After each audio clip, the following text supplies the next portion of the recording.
This is the Blood Red podcast from the Liverpool Echo. Hello and welcome to the absolutely fair enough Blood Red podcast. It's Friday, I'm Connor Dunn, and I'd just like a special thank you to the guy who bet me £5,000 that I wouldn't say absolutely ever again on the podcast, but I have just lost the bet, but I couldn't help myself. I'm joined by three wonderful gentlemen this afternoon. Paul Gorst, how are you? Very well, Connor, yeah. A little bit tired from last night's festivities and today's press conference, but ready to crack on and have a little natter about the Reds. As always. And I'm joined by Ian Doyle. How are you? What he said. Fair enough. And we have special guest, Joe Thomas. Joe Thomas, how are you? Very excited, looking forward to Sunday. Would you like to tell the fans listening why you're here today? Well, for those who don't know me, which would be most of you, I work for the Echo, but on the news side of things, and believe it or not, I happen to be a Shrewsbury Town fan. Big up town. Anyway, we will come on to Shrewsbury later. What we must talk about first is Wolverhampton. It was a really, really difficult game for the Reds. A 2-1 win. Probably didn't deserve it. Paul Gorst, what did you make of it? I thought it was Liverpool's toughest game of the season so far, to be honest. I think the only game they've dropped points in was obviously Manchester United away back in October, but this one was a lot more difficult. Liverpool had to ride quite a storm from Wolves in the second half. I think when Liverpool played Wolves at the end of December, both teams were low on energy, and you could tell that from the second half. But Wolves had just played City about 45 hours earlier, didn't have Raul Jimenez. Adama Traore only played the last 20 minutes, but they were both back in last night, and it made a massive difference to Wolves going forward. I think Traore's had an excellent season. Jimenez's goal was his 20th of the season. They're the most potent partnership in the Premier League. Yeah, they've combined more than any other duo, haven't they, for goals. So they gave Liverpool a right go, and it's just something about this Liverpool team, isn't it?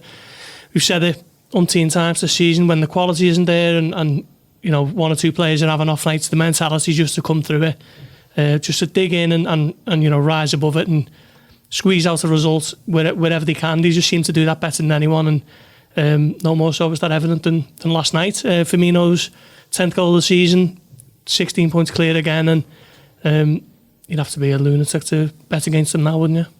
Ian, I saw your face when I said that Liverpool perhaps didn't deserve it. And what I mean by that is they didn't put their chances away.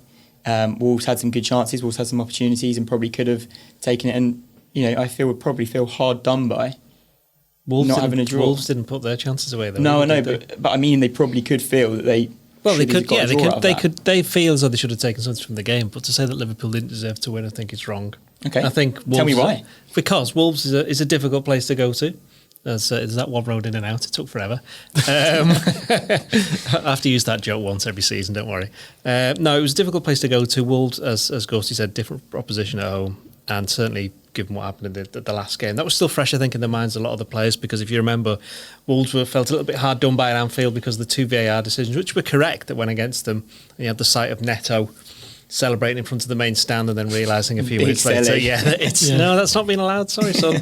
He played quite well actually last night, but no, Liverpool did create a lot of chances against a decent defence. You've seen the way that Nuno, the Wolves manager, organised the team. What they play 3 at the back, most of the time it's 5. Connor Cody is the sweeper. And what was interesting from Liverpool's point of view is that even though, I know we're going to get onto Salah in a bit, whether he played well or not, which personally I thought that he did, is that even though he was on the right, he was always the highest man. He was the one that was engaging Cody, the sweeper, or the deep line defender, and he caused them problems in that sense. I mean, even if you look at just the winning goal, and I know that we've had a bit of a conversation about did Salah mean to pass it to Henderson? In fact, he didn't pass it to him, did he? But the point is, there was 3 Wolves players around him. And that's what it was like for so often during the game. And I know there were opportunities where, you know Firmino was through, could have scored. Salah could have passed to Oxlade-Chamberlain.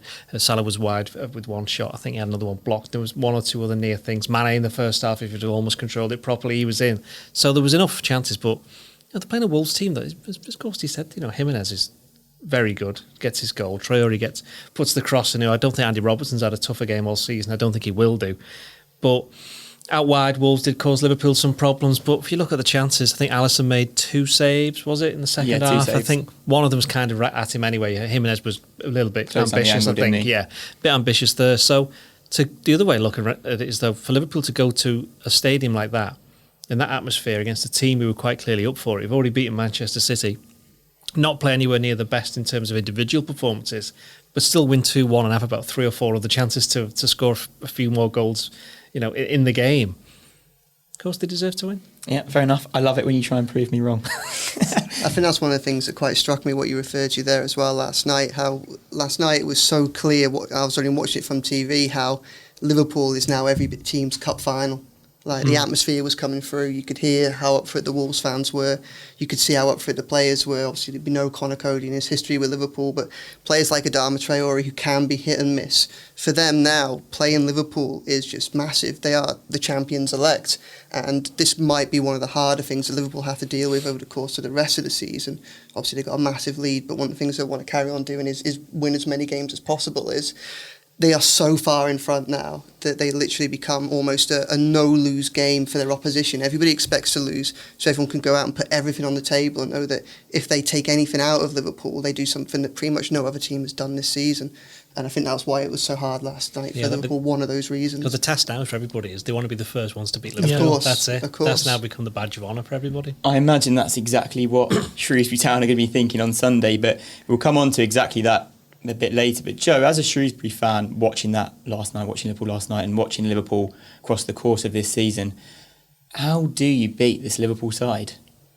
It's an answer that very few people have, isn't it? I think obviously Aston Villa beat this reserve side in the cup, and did Napoli beat in the Champions League as well. Yeah. So, the reality is that it's very, very difficult. Obviously, for someone like us on Sunday, it will require a lot of a very extreme set of circumstances for us to do so. But just as a football fan in general, just watching that Liverpool side, it's striking. Not necessarily their ability and the natural talent that they've got there, but it's the mentality.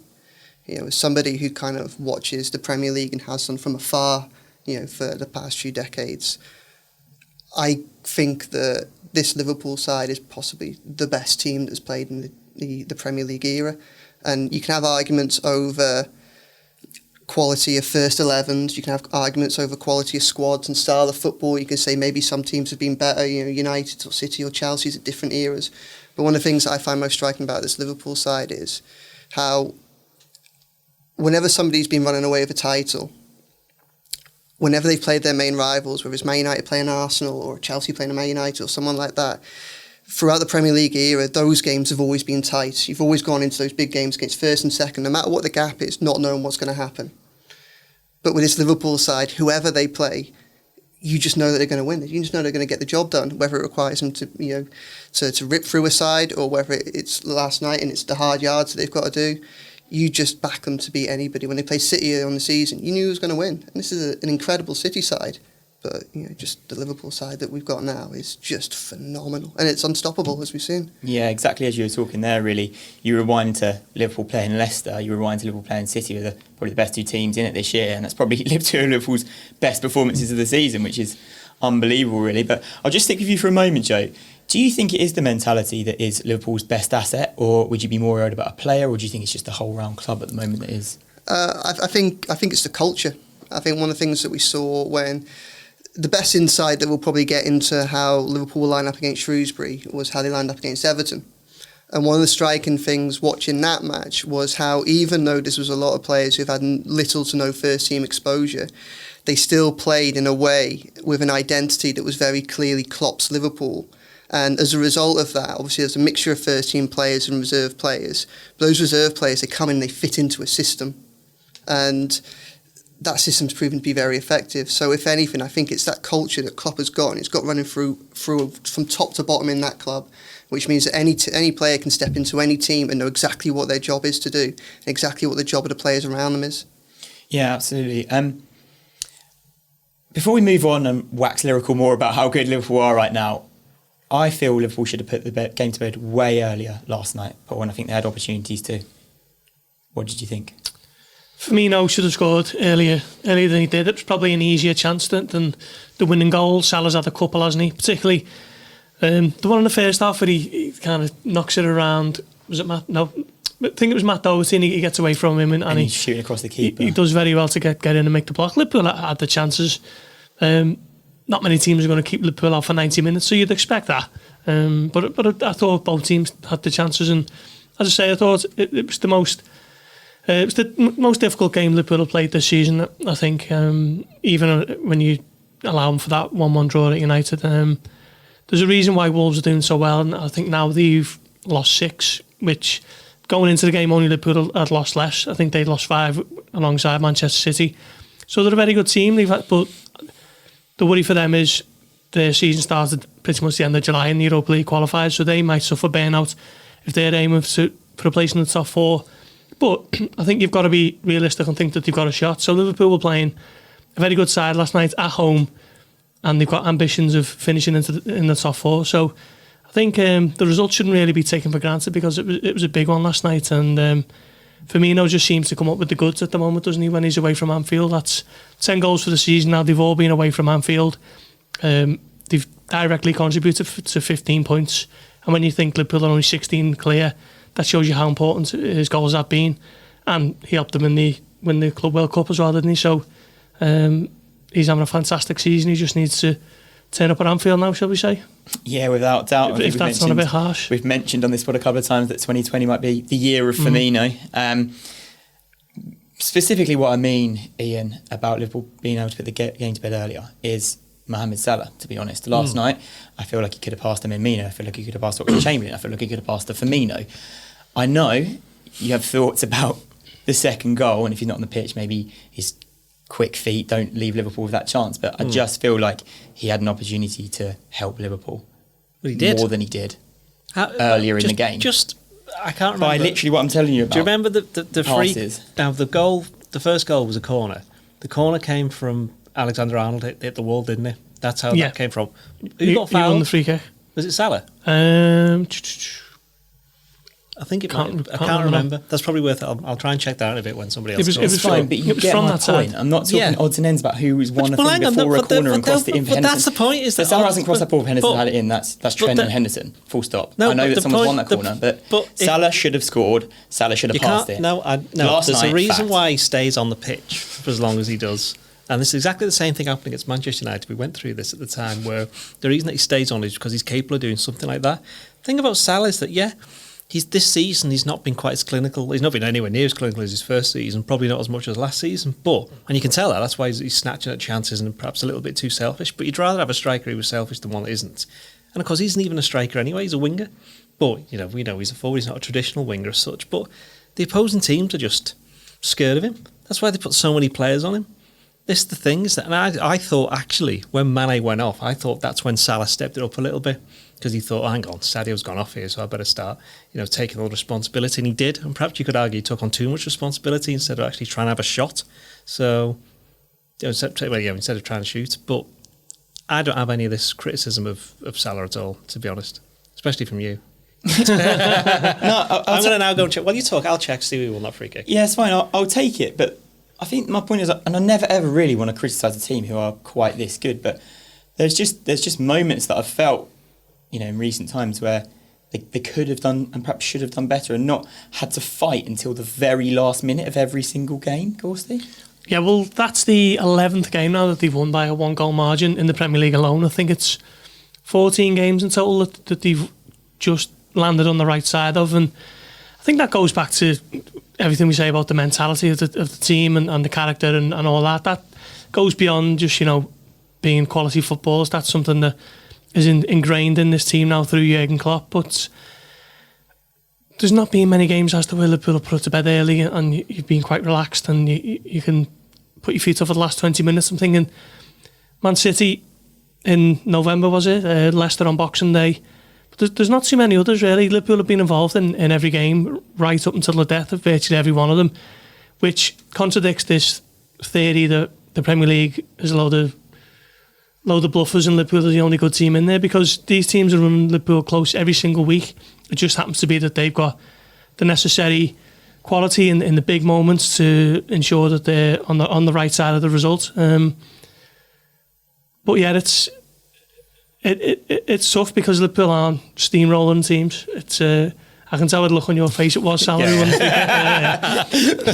You had it here first. Yeah, but yeah, it's tough. As I say, Liverpool aren't battering teams. It's taken a lot out of this team. Every single win almost seems to be like, even the United game, they absolutely battered them in the second half.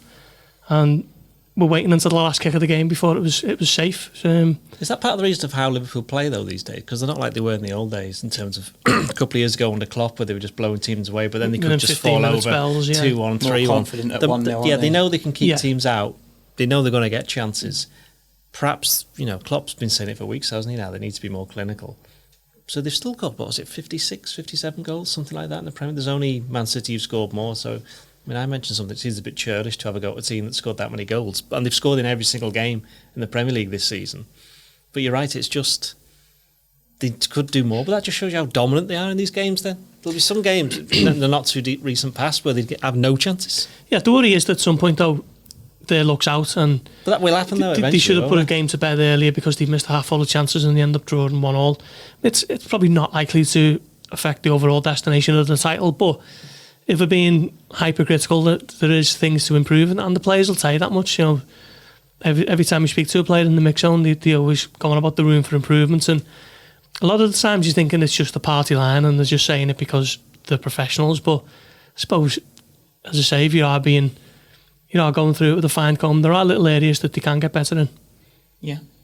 Well, a player that came on last night was Takumi Minamino, in not quite the circumstances Klopp would have wanted, with a Mane injury. We'll come on to a little injury update in a moment, but I'll ask you, Joe, because obviously we can probably talk about what we think of Minamino, absolutely, but what did you make of him as kind of an opposition fan and as somebody who might be playing against you on Sunday? I mean, he could well be playing against us on Sunday.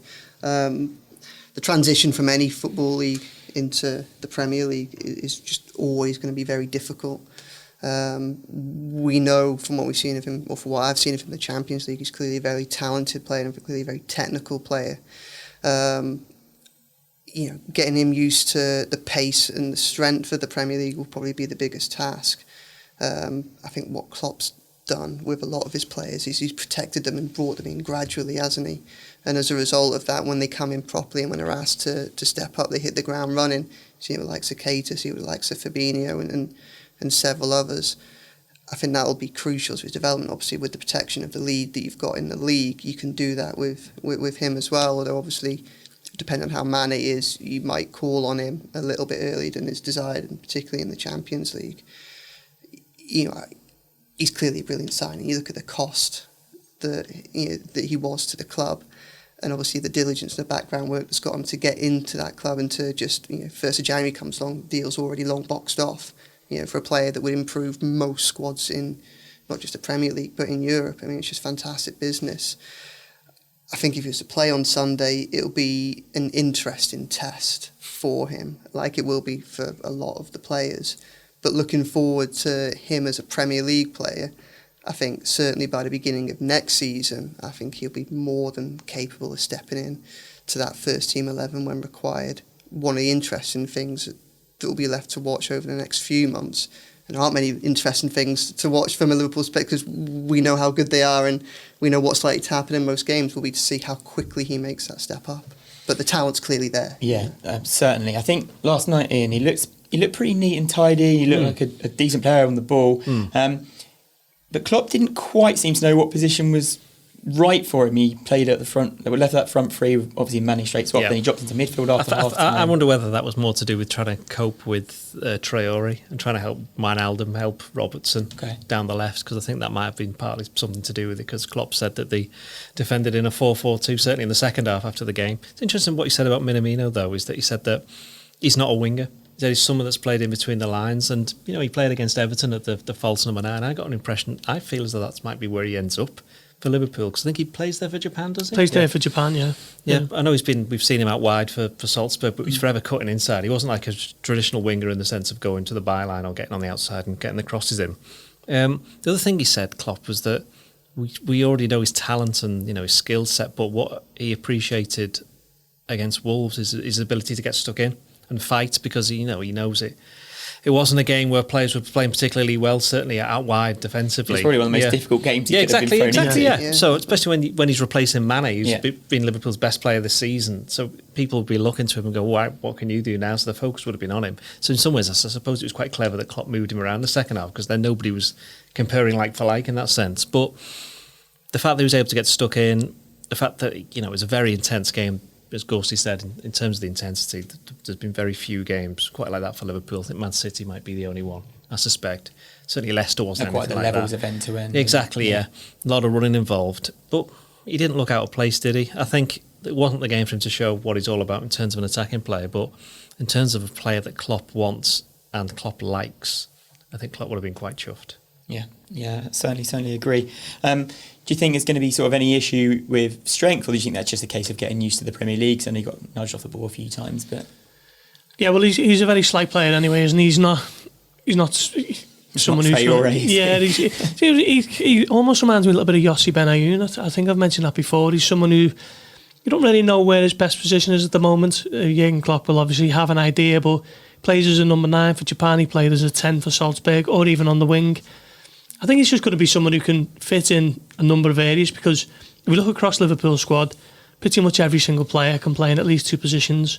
So you've got to be able to do that when you play for Jurgen Klopp. So he'll fit in that mould when one of them drops out, i.e. Sadio Mane last night. I was surprised that Divock Origi didn't come on for Mane. Looked like a like for like for me, and Minamino could have been given an easier debut at Southampton next Saturday for the Premier League. But he was thrown in. It wasn't, as Doyle says and Klopp said in his press conference, it wasn't the game for him to show what he's all about as a marauding number 10, or a fleet-footed right wing or whatever. But he dug in, he worked hard, he chased back, and it was a decent game for him. I think he'll obviously have better days at the office at Liverpool, but I'm looking forward to seeing where and when he kind of fits in over the next couple of years. But I agree with Joe as well. I don't think we'll see anywhere near his best until at least the start of next season, when he's got a full pre-season under his belt of how Klopp wants this team to work. Yeah, sure. I mean, the only reason Minamino was on the pitch that early was because Mane pulled up with a bit of a hamstring injury. You were at Klopp's press conference earlier today. He was asked about Mane, he was asked about Shaqiri and Keita and Milner and the Liverpool's injury players. Can you give me the latest, please, Ian? Well, the latest is that Sadio Mane's having a scan. He's probably had it by now. I think, we were with somebody who spotted him walking in without any crutches, without any boots. Yeah, so positive. That's positive in that sense. Although that doesn't necessarily mean he won't be playing on Sunday anyway, was he? And I suspect he probably won't play against West Ham or maybe Southampton, because Liverpool then have 2 weeks off. So it may be a good time to have this little break, but you can give him a bit of a rest because he's played a lot of football this season. I think was it Bournemouth away, the only game that he's not started? I think it was Bournemouth. Sounds away, about right. Yeah, I think that's the only. Sorry, he didn't start against Norwich the first game, but he came on as sub. So there's only he'd only been back in training a week, hadn't he? Yeah, because he'd only had 2.5 weeks since the African Cup of Nations, so he probably is one player who does need a bit of a rest. So maybe this might help him in that sense. Talking about the other players, Shaqiri and Milner are both out. Lovren's back. He's been training all week. We've seen that. But the other interesting one was Keita, where he said he's going to join full training today. We have to assume that he did. That it'd be a full, intense session. There'll be another one tomorrow. If he comes through them, he could be an option. I mean, probably the reason behind that is that he was actually only been out for 3 weeks, Keita, but because they played that many games all the time, it just feels like he was out forever. And he had played, I think it was 6 of the previous 7 games, scored 3 goals, got an assist. He'd looked like the Keita that Liverpool had paid £50-odd million for. So if he's fit, I think Klopp probably will take the chance and stick him in. Yeah, it could be a very exciting player lining up at Shrewsbury on Sunday. Klopp spoke again about a couple of other players who might be starting as well, Adrian being one. Yeah. I think this might be a good opportunity to kind of pick our teams, because then I can ask Joe who he might be worried about. Obviously Adrian in goal, because Klopp's confirmed Adrian that. is definitely playing in goal, yes. Nico Williams at right back. Yeah. Matip and Lovren centre back. You'd think so? No, I think Joe Gomez will play. I think it'll be Matip and Gomez. Yeah, I'm going Matip and Lovren. I'm going Matip and Lovren. Midfield, Yasser Larouci at left back. Larricky, yeah. Love Larouci. Every time he's mentioned on this podcast, I tell everyone how much I love Larouci. How much do you love him? A lot. He's a very exciting, talented, fast player. Plays in a few positions as well. Yeah. Very young. Midfield. It's interesting. Do you think he might go 4-2-3-1? Depending on who's available. I think a lot depends on who's available, because Lallana might be available. He was ill, wasn't he? He's got a virus, hasn't he? We're told. Whether you can. I hope it's not the virus. You think Fabinho starts? Yes. Yeah, I agree. I think Fabinho's starting. Which then, does that compromise Pedro Chirivella starting? Because then if he plays, then you've got to play probably 4-2-3-1. See what I mean? So But then would he be playing Chiravella to then move Chiravella on in the last week of the window? Could be, I suppose. Yeah, that might do him a favour. Yeah. At the very least, he's going to be on the bench. Yeah, but if he stay in the FA Cup, though, we'll want to keep him around, won't he? Yeah, true. So hang on. So we're saying Fabinho. I'm going to go Fabinho, Chiravella, and Curtis Jones in the midfield three. I'm going to go Fabinho, one of Lallana or Keita, because he'll take a chance on one of them, and Minamino. Ooh, okay. I think Fabinho, Keita and Curtis Jones in the midfield, so that's a non-agreement from anybody. Okay. If Fabinho plays, I just think you've got a more defensive-minded midfield. You can afford to play a bit more attacking players against slightly lower league opposition. I love the fact that Joe's just like looking around going, oh, this is quite interesting, yeah. Front three, Divock Origi down the middle. Yeah. Minamino on the right. I would, yeah. Or Minamino on the left and Harvey Elliott on the right. Whereas I'm going Jones on the left because that's his best position. Origi down the middle because that's his best position, and Elliott down the right because that's his best position. So there's method in my 4-2-3-1 madness. They're all on the pitch at least. Yeah. That's quite an exciting set of senior players when you think of Keita and you think of Fabinho. Well, they're all straight down the middle, aren't they? The spine again. This is what you did against Everton. Middle, and I think Lovren, Matip or Gomez, whoever. Adrian is a solid goalkeeper. Curtis Jones obviously seen his talent. He's very, very good potential. Joe Thomas. Who are you most fearful of? Yeah. Are you bothering turning up for this one? I'll be there, don't worry. I got me ticket. So, well, obviously we know that all those players have got the talent to cause us big problems. Of course they have. I think that probably the two players most excited to see, Curtis Jones. He looks like a wonderful talent. We saw him against Everton. We know what he can do, or we saw a glimpse of what he can do. I'd love to see him up against some of our players. You know, he won't get the same amount of freedom on the ball, and it won't get the same amount of time, but obviously he's clearly an absolute baller, and it'd be interesting to see if he can, produce the goods on a day when, it may well be that if he can, it'll be the difference. He'll be asked to actually, it's not coming on at 3-0 and have another 15 minutes of experience in front of the Anfield crowd. It's come on and see if you can win a match for us. Definitely interested to see Minamino as well, because I think he's a fantastic player. So whether the conditions will be quite right for him will be interesting. A lot of that will probably depend on how much respect we give him, and how, if we don't give him much respect, how he deals with that. I think of the players that you've mentioned there, the ones that cause us most damage is probably Origi. Origi is probably the type of player that we don't want to be coming up against on Sunday, because he's somebody that, obviously knows where the back of the net is, but he's big, he's strong, he's direct, and obviously at our level in League One, our defenders are used to playing against direct strikers, strong strikers, but obviously of a much lower technical ability. The quality of finishing. And things like that. I mean, if Liverpool were to come to Meda and play just their kids, I think they could be in for a difficult game. One of the things that I would, if I was Klopp, if I was approaching this and I wanted to get through, I would make sure that there is a spine of professionals, of experienced first-team professionals there just to get the job done. And it sounds like that's what you're expecting. If it was us against 11 kids, we might fancy ourselves having a game if we can get through that first 15, 20 minutes. If it's 7 kids plus Fabinho, Keita, Origi and Adrian, then all of a sudden you've got that experience, you've got that guile, you've got that strength, you've got that character, which should be enough to see Liverpool over the line quite comfortably against us. I think one of the things that is quite interesting about League One football now is that, and this is one of the traps that Liverpool could have fallen into, but it sounds like they probably won't do, is that the technical ability is much higher, or the potential technical ability of the players is much higher. Last 2 decades or so, what you now have is the clubs at the top end of the football spectrum basically snap up any kid that shows any ounce of talent from the ages of 6 upwards. So you have these massively expanded academies. What that also means is that when they get to 16, 17, 18, a lot of kids fall out of those academies and they come to places like us.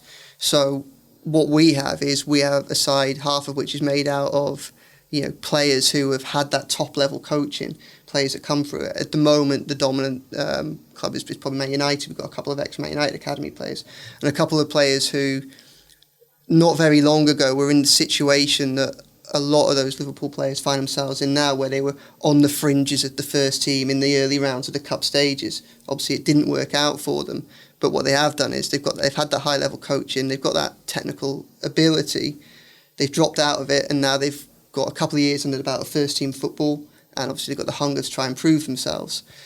The other half of our side is players that have fought their way up through the lower leagues, and for them it will be the biggest game of their career, or one of the biggest games in their career. So if you have that spine, then you should avoid any difficulties against us. The pitch will be difficult. It hasn't been as good as it has been over recent seasons. But yeah, I mean, it sounds like Klopp is probably going to take the necessary precautions. We've been very good in the Cups over the last few years. We're by no means a graveyard for Premier League teams, but teams that have underestimated us have beaten us, but beaten us at a cost. Last year, we took Wolves to a replay. We were 10 minutes from knocking them out at home. Year before that, did the same with West Ham. We took West Ham to a replay. So we are used to these big occasions, and we're used to making it difficult for sides that don't take us seriously. If Liverpool take us seriously, then obviously we know there's only likely to be one winner. And the suggested 11, although there's a few arguments over a couple of players, will probably, of course, it's probably going to be enough to oversee us. So. It's interesting what you say there, though, about respecting players like Minamino or whatever, and how much your players show them. But Paul, for Minamino, he's come from RB Salzburg, where they've had it, they're all their own way in the Premier League. And your likes of Harvey Elliott and Curtis Jones, Neco Williams, Rucci, I know they've played a bit of first team football, but they are very talented players, able to play in the first team, haven't played a lot of first team football, and they're very talented obviously in the under 23s pool. It's going to be a very difficult test for the likes of those against ex Premier League hardened league players. Oh, undoubtedly, and I think that's maybe a drawback from Liverpool's decisions not to send these players out on loan. I think if Curtis Jones would have had a loan spell somewhere by now, he'd be ready for this type of I think you saw that with test. Say Herbie Kane in the Aston Villa game. He played for Doncaster for a whole season. You could just tell he'd had some experience. I think on that night Liverpool had about 50 senior appearances between them, and his were 47 or something stupid like that. But that will be interesting. It'll be an interesting dynamic for the game, how Liverpool's youngsters stand up to the test of seasoned pros, veterans, who basically it's probably going to be the game of the season, is it? Unless they do win and they go on for another Premier League team. But as Joe said earlier in the podcast, this game now, or these games that Liverpool play, is cup finals to the opposition. So I think particularly for Harvey Elliott, he looks like a 16-year-old. Doesn't necessarily play like one, but you can tell he's still a young boy. Curtis Jones is only 19. Pedro Chilavera's a little bit older, but he's only slight as well, isn't he? So I think Shrewsbury could possibly try to impose themselves physically, and then it's up to the senior stars of Liverpool to step in and make sure that they can't be bullied, because against Everton never really tried that tactic at all, did they? It was a virtually full strength Everton who tried to play their own game and come unstuck. But I think this will be a little bit more of a streetwise opposition. I think if anybody tries to bully Curtis Jones, they might be in for a bit of a surprise. I went to Liverpool at the start of the season. Liverpool under 21s in the, what's it called these days? Johnson's Paint's not that anymore, is it? Leasing.com. Is it leasing.com? The EFL trophy. Yeah, that's that. They played Oldham, got beat 3-2, but they were clearly the better team. But they got undone in the last 10 minutes. I think it was 2 set piece goals all on ball and that. And they said, look, that's what you're going to learn this experience. That's why they're in this competition for. But as Joe said, as we've mentioned before, Liverpool will have presumably a strong centre-back pairing, at least one strong person in midfield, experienced goalkeeper, strong striker, and it'll be down the sides that they're given a bit of youth. The 2 full-backs, the wide players. So I can't see Liverpool being bullied. I mean, I'm quite looking forward to the game, because I always wonder what the likes of Fabinho and people like that who've come over to play for Liverpool then go to stadiums like this. I don't think it's a massive deal to them. in the sense of it's not a big change because everybody started somewhere. Everybody played somewhere. Everybody played on these stadiums, in stadiums like this. I mean, I'm pretty sure the pitch won't be as bad as Tranmere's was the other night. No, yeah.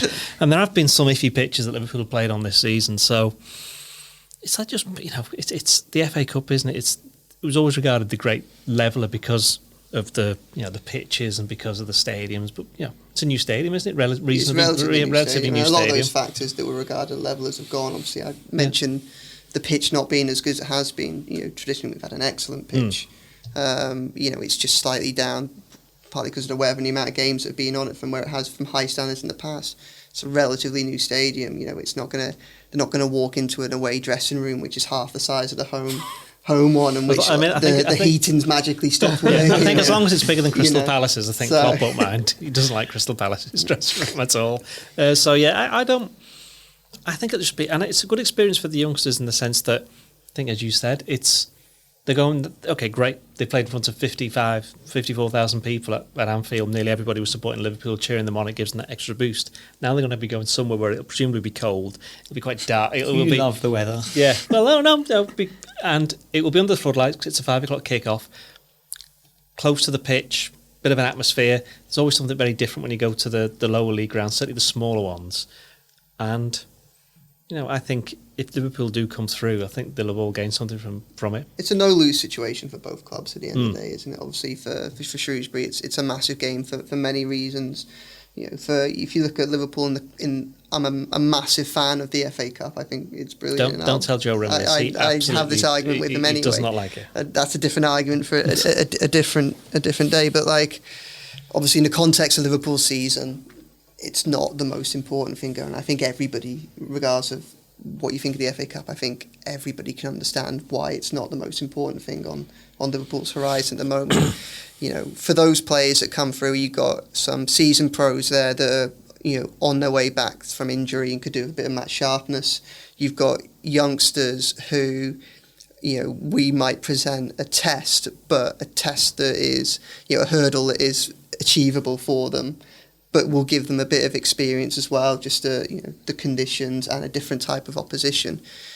I think it's probably a no-lose situation for everyone. It'll be a good experience for everybody, and obviously, hopefully we just have a competitive match. As I say, we can get through. If Shrewsbury can get through those first 10-15 minutes and just settle into the game, maybe throw a few doubts into some of the younger players' minds, maybe make for things a little bit more uncomfortable for some of those players coming back from injuries, then we could have a game on our hand. We do have some talented players who'll be up for it.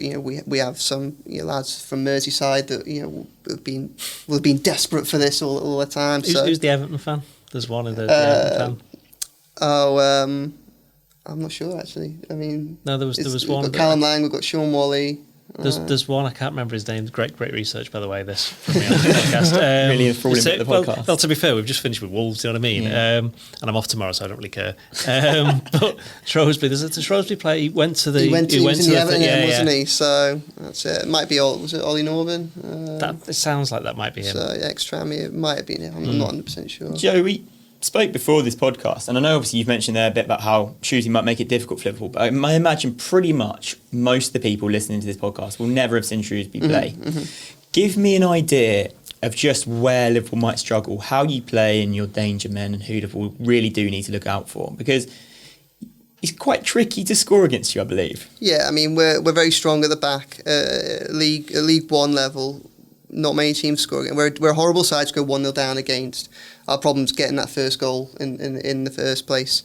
So we tend to play with 5 across the back, play with wing backs, but we've got 3 big centre backs who gobble up anything that comes up in the air. If we get 1-0 up, then we essentially sit with a flat back 5 in front of the box. They have a centre midfield that screens them, and we basically say to you, either play through us or play over the top of us. And if you play over the top of us, chances are we'll win anything in the air. And trying to play through us on pitches which aren't the best, in a very compact environment, requires a genuine bit of skill or magic, which is often lacking in League One, or a little bit of luck, which obviously happens every now and then. And then from there, we'll probably try and hit on the counter attack. Again, if you've got someone like Fabinho sitting in front of your defence, then you would like to think that he'd be able to mop up most of what we can do. But we have some experience. But Sean Morley, as I say, just mentioned, he's one of the scousers in the team. He's been one of the best attacking players at our level for a good 4 or 5 years. He's quick, he's skillful, and he's clever. He'll draw a foul. He knows what to do. He knows how to take on a player, how to beat a player. If we can get him on the ball, then he could cause some of the younger fullbacks problems. And we got another scout in the team called Lang, who's on loan from Wigan, and he's on loan from a championship club, but he's clearly much better than that. He's a really kind of skillful, talented number. Probably, he sits in that hole and he can link attack and defence really well. He can create something out of nothing at our level. I wouldn't be surprised if we see him at the top end of the Championship, bottom end of the Premiership, towards the next stage of his career. For us, we have struggled this season because whilst we're hard to beat and hard to break down, we struggle to link defence and midfield, which are quite a defensive midfield, to attack and score goals. A lot of it's down to probably Lang's been injured for a good couple of months. It was really unfortunate, the timing of his injury. Without him, we have been a bit static, a bit turgid. We are the type of... One of the frustrating things is, we bring every player back for a corner and things like that, which is just so frustrating to see. And yet still don't have somebody on the posts, which, I don't quite understand that tactic myself, but obviously... cleverer people get paid far more money to come up with those solutions. This is quite therapeutic for you, isn't it? It is, but we are one of a pack of sides in mid-table in League One who there's just a missing ingredient. There's a lot of talent there. There's definitely the talent and there's definitely the ability in that squad to push for a promotion run this season. There's just something that's not quite missing, and whether it's a player or whether it is actually just a little bit of luck that sparks a bit of momentum, or maybe it's someone like Lang coming back from injury, it could turn into a good season for us from what at the moment is a very average one, which has turned into a really good one. We've obviously getting to the fourth round of the FA Cup and playing Liverpool. So, I think where we hurt you, the chance of us hurting you down the middle, if you play the sides that you've suggested, if you've got a core that's got, Lovren or Matip or Gomez, Fabinho, Keita in the middle, then we're going to have to go out wide. That's what we're going to have to do. We do have players out wide who can hurt teams at our level, and if they get the run of the ball, could potentially cause a few issues if anybody takes them for granted on Sunday. Yeah, Liverpool's certainly going to have to be alert and aware, and particularly if those youth players are on the wings of midfield and attack, and going to need to watch out. Give me score predictions. Ian first. 3-2 to Liverpool. 3-2. Yeah. Well, the last thing Liverpool want will be a replay. I think, it does sound like Shrewsbury Town struggle for goals, and if Liverpool have got a solid centre-back pair in there, then it'll be difficult for them. So I think Liverpool might just nick it 1 or 2-0. Jay Thomas. Sticking it on your toes. Please don't say replay. Well, I'll tell you what. I would rather us win than get a replay. I'd love to see Shrewsbury at Anfield one day, but I would rather take the win. I've been fortunate enough to see us beat Everton in my time. I was there for that one. So was I, and obviously the feeling of a cup upset. There are a few things that beat it. Fought Chelsea in the League Cup when Salah was there. Yeah, fought Chelsea hard in that game, which wasn't a very good game for Salah. I'm gonna go. Obviously, I think that Liverpool obviously got the talent to wipe the floor with us if they turn up. But I'm gonna go for 1-1. That's what I'm gonna say. 1-1 replay. Here we go. A replay at Anfield. Scupper and Klopp's plans of a couple of weeks off. That's it. Ruin your de facto winter break and give. What's Scupper and Paul Gorst's plans for a week off? Oh, you just go off anyway. Are you going to have to Lamanga for some? Some more weather training. Yeah. Much needed. Well, hang on. What's your prediction? 1-0 Liverpool. I think it's going to be really tight. I think they make it really difficult. Obviously, the key thing, that all those are relatively tight scorelines. As ever with these scenarios, if Liverpool get an early goal, then it just changes the complex of everything. Did you go when they played 96, or were you born then? I was born. Yeah. I was born, and I was going to home games by that point, but we couldn't get a ticket. So, well, you made up for it this time. So. Before we end this podcast and before we move on and go to Shrewsbury and I just want to mention something because I wondered where this was going then. Wish somebody a happy birthday or something? no. I don't know. Is he going to sing? Yeah, it's back to Premier League, and I only really just thought about it because of the not the stat you unearthed, but the fact you gave before the Wolves game if Liverpool won. Oh yeah, they could be 22 points clear of Manchester City by the time City next play in the Premier League. And I wanted to end on this note because that is crazy, Ian Doyle. It is, but Liverpool would have played a game more. But having said that,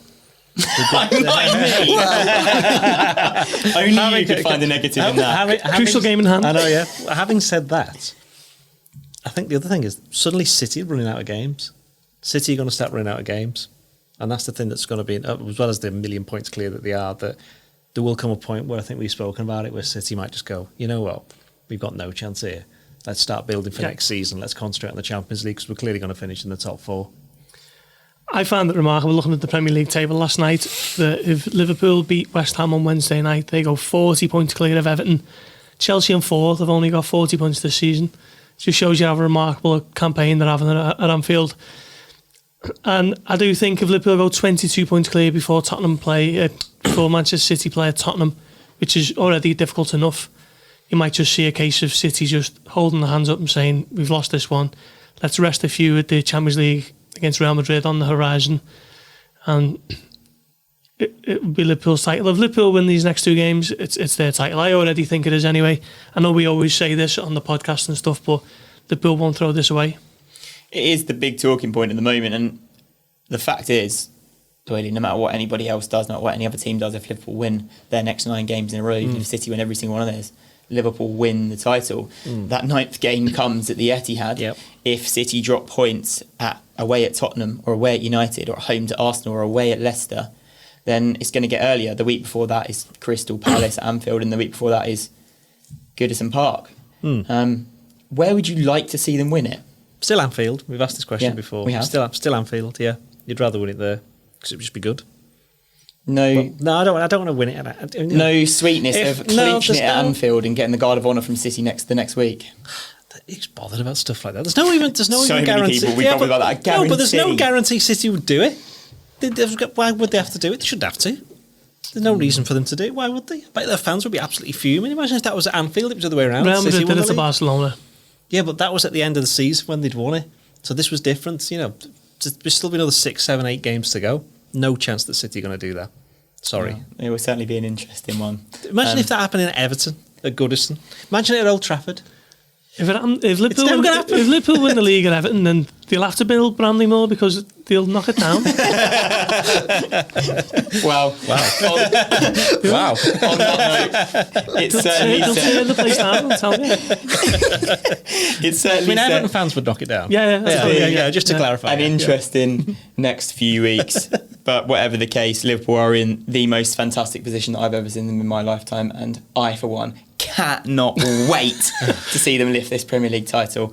Thank you very much for listening. We'll be back on Monday where we're hopefully discussing a win over Shrewsbury into the 5th round of the FA Cup and then previewing West Ham in midweek. Thank you very much.